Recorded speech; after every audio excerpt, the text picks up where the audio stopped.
රජතුමනි බිසවුන් වහන්ස මොකද මේ රජමාලිගාව ඉස්සරහා සීනි පැදුරක් දාලා අන්දරේ ඔය සීනි නෙමෙයි ඔය තියෙන්නේ දුබුරු පාට පස් జాතියක් අන්දරේට සීනි පසුයි අඳුරගන්න බැරි වුණාද මේ පස්ද එහෙනම් මට වැරදෙන්නේ නැති දේවයන් වහන්ස හා හොඳා අවසරයි රජතුමනි මං හනික ගෙදර ගොහින් එන්නම් මගේ බිරිදත් අසනීපයි මේ දවස්වල දේවිය අන්දරේ සීනි කියලා දැනගෙනමයි මගෙන් ඇහුවේ බොරුවට පව් අන්දරේ ලැංජාව නිසා ගෙදරම ගියා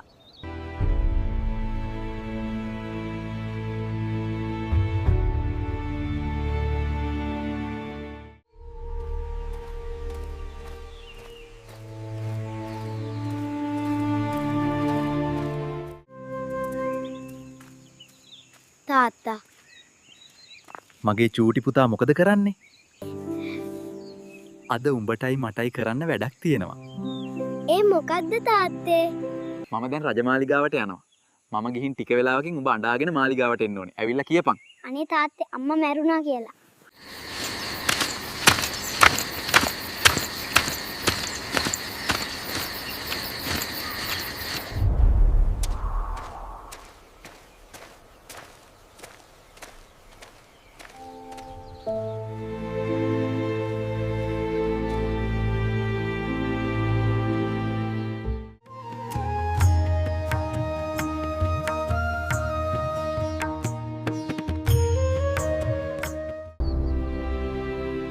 අන්දරේ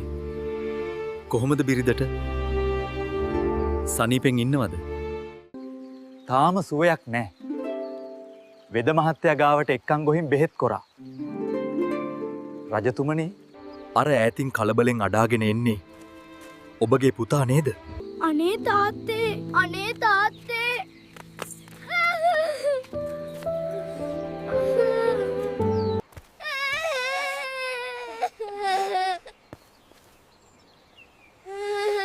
මොකද බොල මේ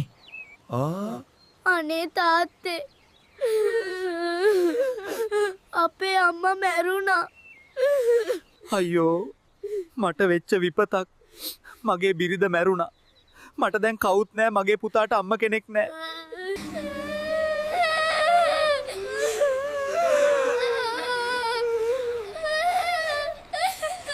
අයියෝ පුතේ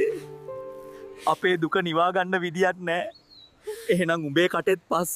මගේ කටෙත් පස් දුකට පස් කරනවා රජතුමනි වෙන මොනවා කරන්නටද කාපම් පුතේ තව කාපම් පුතේ උබේ කටෙත් පස් මගේ කටෙත් පස්